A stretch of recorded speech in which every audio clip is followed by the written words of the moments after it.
Hi everybody, welcome back to Blue Lady Couture and another video from me. Today my video is all about measuring, which is why I'm wearing my trusty measuring tape. So I asked a lot of you if this is the kind of video you'd be interested in, and a lot of you said yes it would be. And it's also a video I've been meaning to do for quite a while to help out a lot of my online customers as well. Obviously if you order something through my Etsy shop you need to send me your measurements for me to then make your garment, and I have a downloadable PDF with all the measurements that I need on it, plus instructions. But I do sometimes think it helps, especially if you're not familiar with taking measurements, to have a visual guide of how best to take them. So that's what this video is all about. You will need to download and print out your Blue Lady Couture measurement chart, which has a list of all the measurements we're going to be taking today, along with the instruction page as well.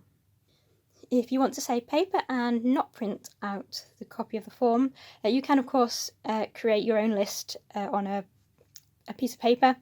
Just make sure you know exactly where it is and that you don't lose it. You will of course also need a tape measure. I do recommend that you get a decent quality dressmaker's tape measure from a haberdasher's or fabric store. Don't rely on something like a free tape measure out of a Christmas cracker. Believe me, I've used them before and they're actually not very accurate. So make sure you have a good quality tape measure. You can measure in either inches or centimetres, whatever you're most comfortable using.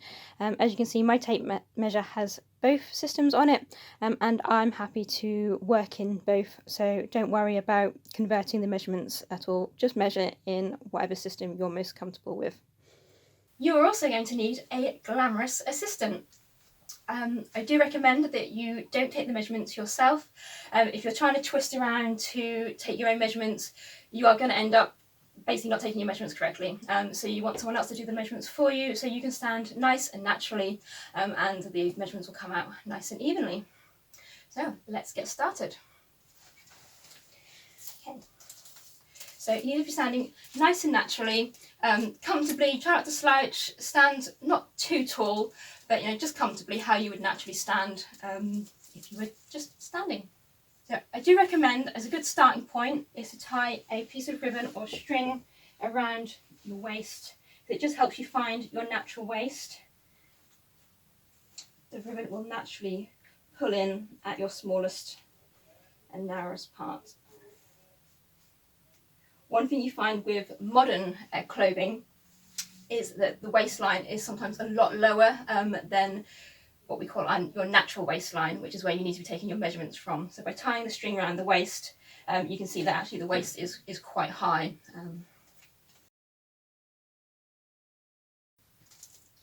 So we're going to start with your basic measurements, your bust, waist and your hip. So the bust, you go around, and you want to make sure that the tape measure is even and horizontal all the way around. And then if you just drop your arms for me, because if you lift your arms it flexes all your muscles and pulls your bust in. So that's your bust measurement. So the waist, and you're around the middle where you've tied your ribbon.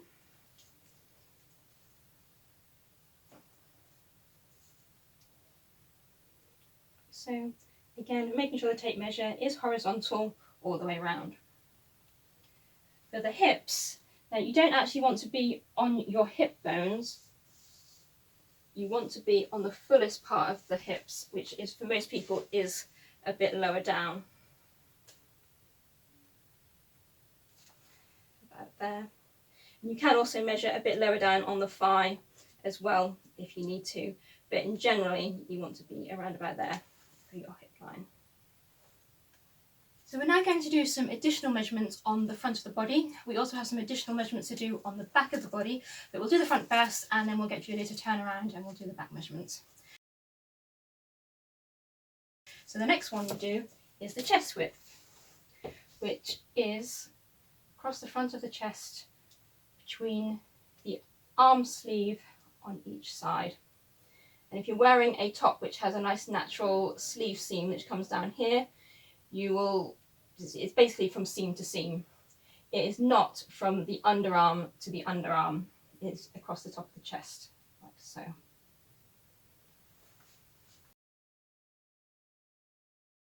The front shoulder to the waist is from the middle of the shoulder, again on the line where the sleeve seam would be, or the shoulder seam would be, and we measure straight down the front, under the curve of the bust, and down to the line on the waistband. We're now going to do the shoulder, which is from the side of the neck out to where the sleeve seam would join the edge of the bodice, about there. We also do the neck size. I apologise if I have cold hands.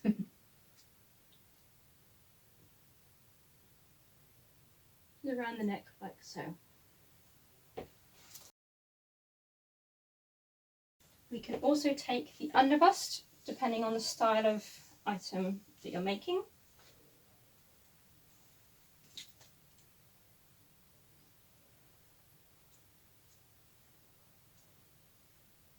So around the rib cage, underneath the bust line, again making sure the tape measure is horizontal. We can also do the waist to hip, so from the waistline where the ribbon is, down the side to where the hip line is.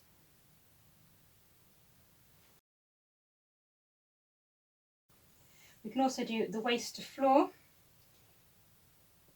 from the waistline at the side, down the side of the leg to the floor. Ideally, if you can wear the shoes that you're going to wear with the actual garment, especially if you're wearing a long floor-length skirt, that's really useful and is ideal. That's how you do your waist to floor.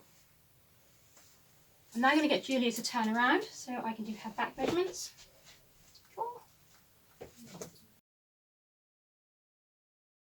So similar to the chest measurement, we're now going to do the back width measurement, which is from the sleeve seam to the sleeve seam across the widest part of the back, which is across the shoulder blades.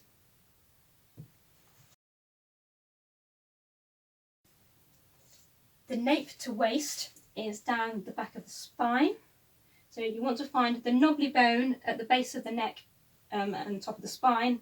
Then you're measuring down the spine to where the ribbon is there. It's disappeared. That's your back length. If you'd like to turn around again.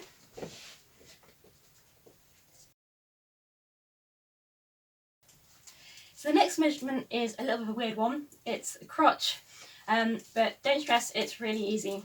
So what I'm going to do is give Julia the front of the tape measure, or the top of the tape measure, and she's going to hold it on her waistline at the front and drop the tape measure down.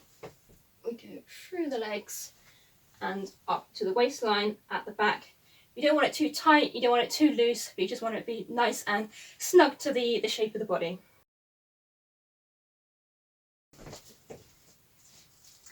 To do the arm measurements, we're going to put hands on hips. First one we're going to do is the arm length, and we start at the tip of the shoulder where the seam would be to join the sleeve to the bodice, and we go around the crook of the elbow and down to the little bone on your wrist, and that's your sleeve length. While in this position, we also do the bicep, because when your arm is bent like this, it's flexing the muscles, so it just gives you the larger of your measurements. If your muscles were straight down and relaxed, you're going to get a smaller measurement.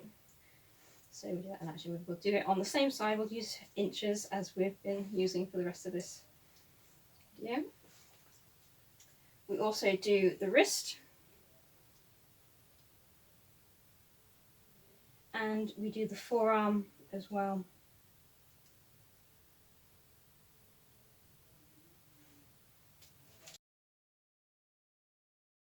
We're now going to do the thigh measurement. So on just one leg, we just go around the mid-thigh. I do also ask you to make a note of your current bra cup size, but I'm not going to get Julie to do that and announce that to the internet land because I'm nice. Thank you. For the final part of this video, I'm going to focus on if you are taking male measurements. If you've ordered something through the Blue Lady Couture shop for a male garment, you are absolutely fine to use the same measurement chart that we were using just a few moments ago. Most of the measurements are fully transferable from female to male figures, apart from these three things that I'm going to talk about. The first one is chest and bust. For ladies, we talk about the bust circumference. For men, we talk about the chest circumference. They are one and the same. There's no difference between them. Okay. The only difference you need to bear in mind is the difference between chest circumference and the chest width. So if you remember, the chest and the bust circumference is around the top of the rib cage. The chest width is the measurement between the two sleeve seams. Okay. So the first measurement we're going to do is the chest circumference measurement. As I just said previously, it's pretty much the same as the lady's bust measurement, but I'm just going to demonstrate it for you now. Right end of the tape measure. So we go under the arms and around the upper rib cage at the fullest part of the chest. Just lower the arms. So, and that's the men's chest circumference measurement. The next measurement I'm going to talk about is the men's waist circumference. It's a little bit different to the ladies' measurement in that we can't just tie a ribbon or string around the waist like we can with the ladies, because obviously men don't have that nice nipped in waist that us ladies do.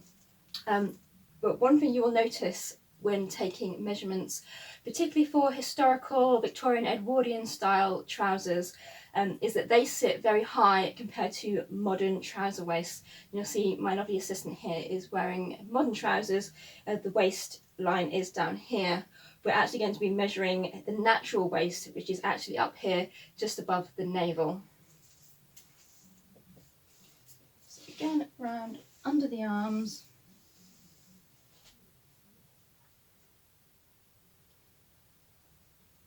Making sure the tape measure is nice and horizontal. And then there, that demonstrates the difference between the high waist, natural waist measurement that I would ask you to take and the modern trouser waist.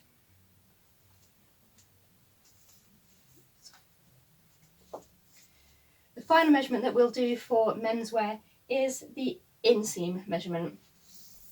So I'm going to ask my assistant to take the top of the tape measure and place that at the top of the leg,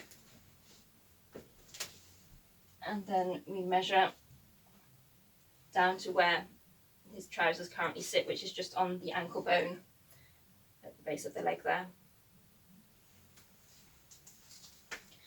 And those are the three main differences. As I say, you can use the previous measurements on the measurement chart for most of my other menswear, but it's just these three measurements that you need to just do a little bit differently. So I hope that's helped. I really hope you found those demonstrations useful. If you are a customer of Blue Lady Couture and you want more help taking measurements, please don't hesitate to send me a message or an email and I'll do my very best to help you further. If you have found this video on YouTube, please do give the video a thumbs up, and if you'd like to subscribe to find out when my next video goes out. I do try and upload videos at least once a month, but it may be more depending on where I am and what I'm doing. Please do follow along on my next sewing adventures. Take care guys, and we'll see you soon. Bye!